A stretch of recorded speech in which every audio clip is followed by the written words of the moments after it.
Hey, greetings from the Pacific Northwest. Bo here. Got some long-promised vinyl finds. Nothing too earth-shattering. There's some decent stuff in here. I kick around doing a few of these few ideas for what people have been doing. Some of these threads. See what comes to fruition.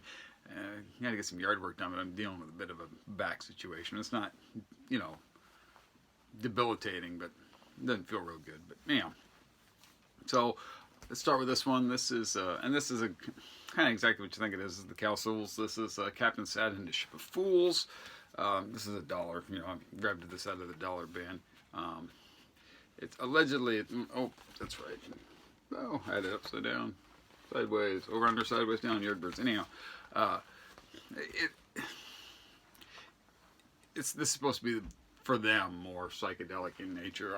I would argue that sounds exactly like basically like their overall sound, more pop oriented, sugary, kind of like say the Archies, something like that, which I did enjoy because I actually enjoy that kind of music. More dollar bin finds. You can ignore the sleeve prices because I just throw them in sleeves extra sleeves that I have. I pick up Jerry Reed whenever I can find it. He's a fantastic guitar player. You know, this one is Georgia Sunshine. I think it's on the Dynaflex RCA. But like I said, you know, I got a few Jerry Reed albums here. Alabama Wildman from Jerry Reed. A very unique style of guitar picking. And then here we got Coco Joe. That's a great, sorry about the reflection. Coco Joe, that's a great image though. You know, nothing says like the South. Somebody sitting on their porch in a chair, holding a guitar, as it were.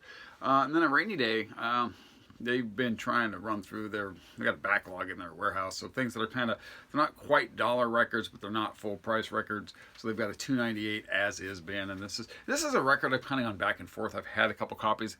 I believe this is an original copy. I think the original, maybe it's not, because maybe the original doesn't have the text Pearls Before Swine, but I know the originals actually have from is that Hieronymus Bosch inspired? Is that something that he did? Hellscape, I'm guessing. By the way, Bosch season 5 started yesterday. Watch it. It's a great show. Turn this off. Watch Bosch. But so that's the label it's on.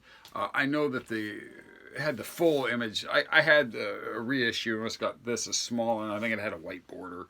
But so this might be like a second press. I'm not exactly sure about that. But you know, it's folk. It's kind of folk psych. I'm leaning towards ditching the record again. But at 298, you know, I do weird things. I buy a record, I listen to it. I'm like, if I don't like it, I get rid of it, and then I see it again. I'm like, I really should have that in my collection. I didn't need it in my collection. This is the Jaggers. We went to different schools together, and as you can see, featuring the hit The Rapper. Don't see this. This is not one that turns up very often. It's Kama Sutra. It's cool label. It is what it is. It's not done like say like Sugarloaf or Ides of March, that kind of late 60s, early 70s kind of, where rock seems to be transitioning from psychedelia to more prog. This is more power poppy kind of stuff, I would think. People will argue with me, oh, that's not, whatever. Put whatever label on it you want, man. This is my channel. Now this is terrible. This is awful. This is garbage. I bought this strictly. They wanted $15 for it, and I said, I'm not paying $15 for this record. Talked them way down because I had listened to it online. This is from my local store in my town, which is not Rainy Day. It's because that's a neighboring town, but this is in my town. This is, believe it or not, is what's the label called? Design, and I believe Design is, get this, the budget label of Pickwick. So if you can imagine that Pickwick had a budget label, that's what this is. This is sitar music. It's really bad. I only bought it because I think the cover is really cool. Eventually I'm gonna get something like I got there for Mr. Clint Walker, Mr. Cheyenne Bodie. just to display this, because that's all it's really worth to me, because this is one of the worst records I've ever listened to. I'm not a huge sitar guy. You know, I do I have some Ravi Shankar records I listen to occasionally, but generally, you know, halfway through one of those records, it's okay, I've had my fill of sitar. But that's cool. That's a cool album cover. Okay, this is on Stax, Mr. Big Stuff by Miss Jean Knight. This is not a record you see very often, and I do try to pick up Stax whenever I can. Like, for example, you never see Sam and Dave records. And this is really cool. This is funk, soul, R&B. She kind of does it all. It's an outstanding record. More than just the hit. That was a cool pickup. A couple more here. This is, and you don't see Tony Joe White very often. And this is from the 298 As Is band. You don't. I mean, it's on Monument. It's okay. It's got, you know, some hairlines. It's got some haze to it. But Tony Joe White, his records, anytime I see him, they're generally $30, $40 for whatever reason. And he's an artist that I highly enjoy. But it's, you know, I'm not spending that much for a Tony Joe White record. 298 is right there in the ballpark for me, especially based on the condition. Last one. This is an upgrade for me. This is a mono pressing and an original gold label of the debut from the Grateful Dead. As you can see, it's monophonic, and it's on that awesome gold label. Warner Brothers. Not the biggest Dead fan, but their first 3 or 4, maybe up through American Beauty. I know my good friends Mark, Glasswork Aftermath, and Jerry, Jerry used to make videos too. They're big Grateful Dead fans. I mean, huge Grateful Dead fans.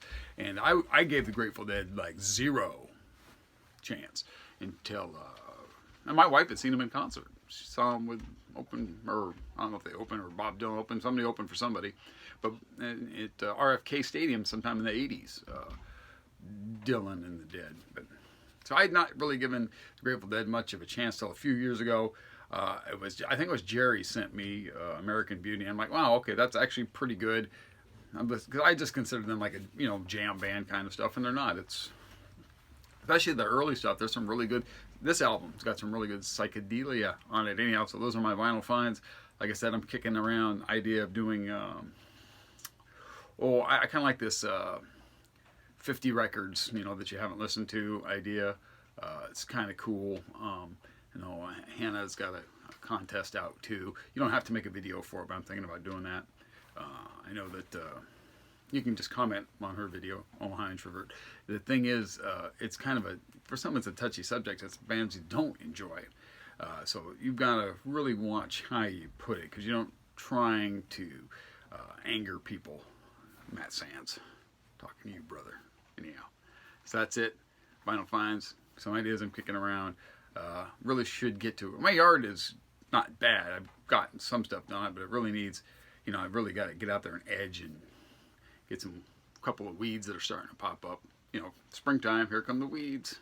Don't like to spray because we feed the birds, so you know, none of that stuff. Go out there and pick them by hand. So, anyhow, see you guys later. Bye.